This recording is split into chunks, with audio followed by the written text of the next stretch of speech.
नमस्कार दोस्तों, मान लीजिए आप एक गांव का मुखिया है और आपके गांव पे बहुत भयंकर खतरा मंडरा रहा है। समझिए कि आपके आसपास में एक से बढ़कर एक डाकू, चोर, उच्चक के आतंकवादी सब आने वाले हैं। दोस्तों, आपको लगता है कि भाई मेरा तो बहुत सारे मित्र है, हम सबसे बात करेंगे और सब डाकू को मार मार के भगा देंगे, और इसीलिए आप जाते हैं अपने परम मित्र के पास सलाह लेके लिए, खास तौर पे विचार करने के लिए भाई किस प्रकार से इस चोर को मारा जाए, भगाया जाए। और दोस्तों, यहाँ पे उस समय आपका जो मित्र है आपको बोलता है कोई टेंशन नहीं, आपको हम साथ देंगे, आपके लिए हम लड़ेंगे, डाकू को भगाएंगे।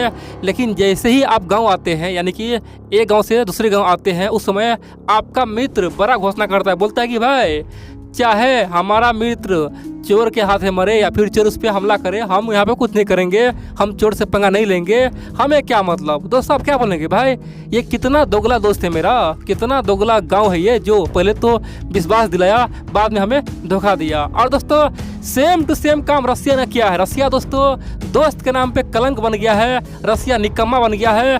मैं पहली बार रूस के लिए इतना बड़ा शब्द यूज कर रहा हूँ। दोस्तों, रसिया पहले कई बार गलती कर चुका है, लेकिन कभी मैं ऐसा शब्द यूज नहीं किया। लेकिन ये रसिया ने अब की बार भारत को इतना बुरा फंसा दिया है ना, कह सकते कि भारत के आगे कुआं पीछे खाई है। चाइना भी दोस्तों हम पे वार करता है तो आमने सामने करता है, कम से कम चीन गद्दारी करने से पहले संकेत देता है ना, कम से कम गद्दारी करता है तो संकेत देता है। पाकिस्तान भी संकेत भेजता है, लेकिन रूस ने कोई संकेत नहीं भेजा, हमें फंसा दिया है और हमें बुरी तरह से मजबूर कर दिया है। दोस्तों, मैं आपको एक एक पॉइंट बताऊंगा और बोलेंगे भाई अब रसिया को सबक सिखाने का समय आ गया है। तो आप लोग पूरा वीडियो देखिए। दोस्तों, इसमें एक एक बात सच्चाई होगा। देखिए, आप जानते हैं जब से अमेरिकी सैनिक अफगानिस्तान छोड़ के भागा है, तालिबान पूरी तरह से तांडव मचा रहा है, आतंकवादियों ने हरकम मचाया हुआ है। आप जानते हैं दोस्तों, इंसान का जान कोई कीमत नहीं है अफगानिस्तान में, जिसे चाहे उसे मार रहा है। भारत को डर है कि भविष्य में ये आतंकवादी जिहाद के नाम पे कश्मीर में एंट्री न कर दे। और दोस्तों, इसीलिए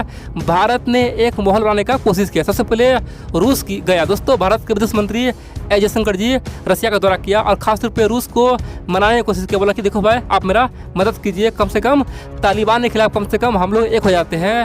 हम लोग जो नॉर्दर्न अलायंस बनाए हैं उसे एक्टिवेट करते हैं और आप लोग उधर से घेरिए, ताजिकिस्तान से घेरिए और हम इधर से घेरते हैं और तालिबान को कमज़ोर करते हैं, और जहां तक हो सके हम लोग अफगानिस्तान सरकार का साथ देंगे। दोस्तों, रसिया उस समय हाँ में हाँ मिला दिया। बड़ी बात तो यह है, अगर उसे ना बोलना था उसमें ना बोल सकता था, लेकिन रसिया ने उस समय ना नहीं बोला। भारत का नाम बदनाम करने के लिए रसिया ने दुनिया के सामने में एक ऐसा बयान दे दिया ना, भारत को पूरी तरह से फंसा दिया और साबित कर दिया कि ये रसिया आज दोगला नीति पे काम कर रहा है। दोस्तों, ये वही रसिया है आज से केवल 2-3 महीना पहले जब अफगान और तालिबान के बीच में शांति समझौता चल रहा था, उस समय रसिया ने ओपनली बोला था कि भारत को यहाँ पे एंट्री हम नहीं चाहते, यानी कि रूस चाहता था कि केवल अमेरिका, पाकिस्तान, यहाँ तक कि दोस्तों चाइना, ये सब मिल के ही शांति समझौता कर ले, भारत के यहाँ पे कोई रोल होगा ही नहीं। दोस्तों, यहाँ पे अमेरिका ने रूस को खासतौर पर समझाया था और भारत को एंट्री दिलवाया था।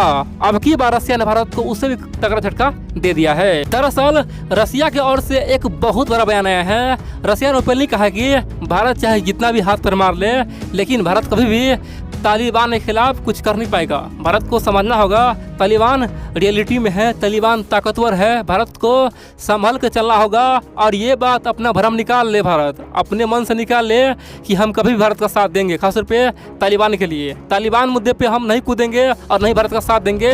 तालिबान को जो करना है करे, चाहे जिहाद शुरू करना है करे, कश्मीर घुसना है घुसे, हमें कोई मतलब नहीं।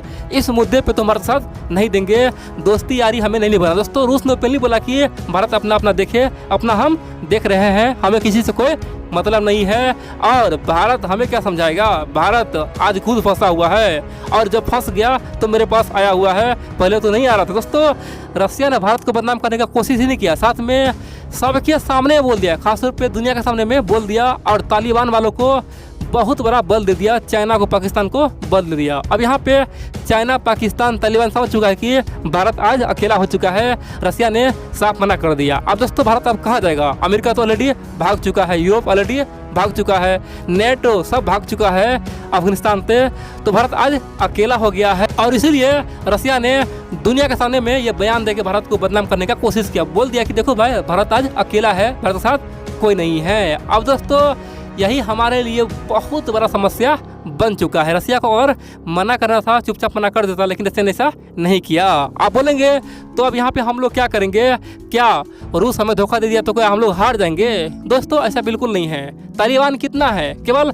70 से 80 हज़ार है दोस्तों, केवल 70 से 80 हज़ार जनसंख्या तालिबान का है। और हम बात करेंगे अफगानिस्तान में 3 करोड़ जनसंख्या है। आप बोलेंगे तो फिर भी 3 करोड़ जनसंख्या हार किसे गया? केवल 80 हज़ार लोग ने किस प्रकार से अमेरिका को हरा दिया। देखिए दोस्तों, तालिबान का जो जियोग्राफी है ना, तालिबान का जो एरिया है दोस्तों, वो कुछ अलग टाइप का। वहाँ पे पूरा पहाड़ी इलाका है, समतल दोस्तों बहुत कम है और पूरा जंगली इलाका। इसीलिए अमेरिका वहाँ पे पहुँच तो जाता था, लेकिन जंगल में पहाड़ में घुस के खासतौर पे तालिबानियों को मार नहीं पाया। दोस्तों बड़ी बात तो यह है, अगर तालिबानी कश्मीर में एंट्री करता है ना तो कोई दिक्कत नहीं है। हम लोग पाकिस्तानी को हमेशा से मारते आया है। दोस्तों पाकिस्तान का जनसंख्या 22 करोड़ है। 22 करोड़ पाकिस्तान वालों ने हमेशा भारत को बदनाम करने की कोशिश किया, भारत को हराने का कोशिश किया, लेकिन फिर भी हम लोग कभी हारे क्या? कभी नहीं हारे। दोस्तों पाकिस्तान को हर बार युद्ध में हम लोग हराए। इतना ही नहीं, पाकिस्तान के साथ अमेरिका था, चाइना था, फिर भी हम लोग क्या किए? पाकिस्तान को हरा दिए। अगर सचमुच में तालिबानी लड़ाकू अगर अफगानिस्तान से पाकिस्तान आता है, पीओके में आता है और भारत में एंट्री करता है, दोस्तों यहाँ पे उसका धुलाई हो जाएगा। अफगानिस्तान का अलग बात है, वहाँ पे दोस्तों इलाका खराब है इसलिए वहाँ कोई जीत नहीं पाता है, लेकिन हमारे इलाके में हमें कोई हरा नहीं पाएगा, ये ध्यान रख लीजिए। हाँ ये अलग बात है, थोड़ा समस्या होगा। अगर तालिबान वालों मौजूद होता है तो हमें थोड़ा समस्या और झेलना पड़ेगा, लेकिन इसका मतलब यह नहीं कि हम लोग हार जाएंगे। दोस्तों ऐसा बिल्कुल नहीं है। लेकिन रसिया ने जो अपना नीति दिखाया है ना, अपना औकात दिखा दिया। रसिया ने साबित कर दिया है कि अब वो चीन का पूरी तरह से गुलाम बन चुका है, अब वो पाकिस्तान का गुलाम बन चुका है। जो पाकिस्तान बोलेगा, जो चीन बोलेगा, हम वही करेंगे। दोस्तों रूस ने यह बयान केवल चीन को खुश करने के लिए दिया है। अब जानते हैं चाइना और पाकिस्तान का कितना अच्छा रिलेशन है अफगानिस्तान तालिबान के साथ, इसीलिए रसिया ने यह बयान देके पूरे दुनिया को चौंका दिया है। अब यहाँ पे बहुत सारे मित्र बोलेगा, अरे भाई ये तो ठीक है, तो फिर रसिया ने ताजिकिस्तान में आखिरकार क्यों अपना सैनिक भेजा है, क्या कारण है? देखिए दोस्तों, रसिया जानता है कि ताजिकिस्तान CSTO का मेंबर है। बोलेंगे ये CSTO क्या है? देखिए जिस प्रकार से नेटो ग्रुप है उसी प्रकार से रूस का एक CSTO ग्रुप है।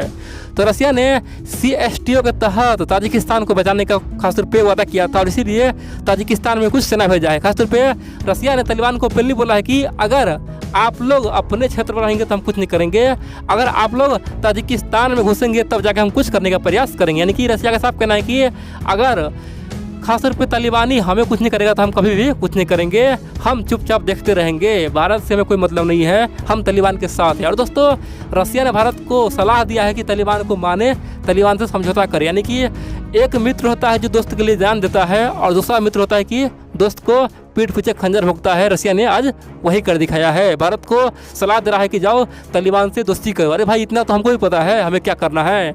रूस हमारा मित्र था, उसे हमें सहयोग करना चाहिए था, लेकिन वो आज राजनीति कर रहा है।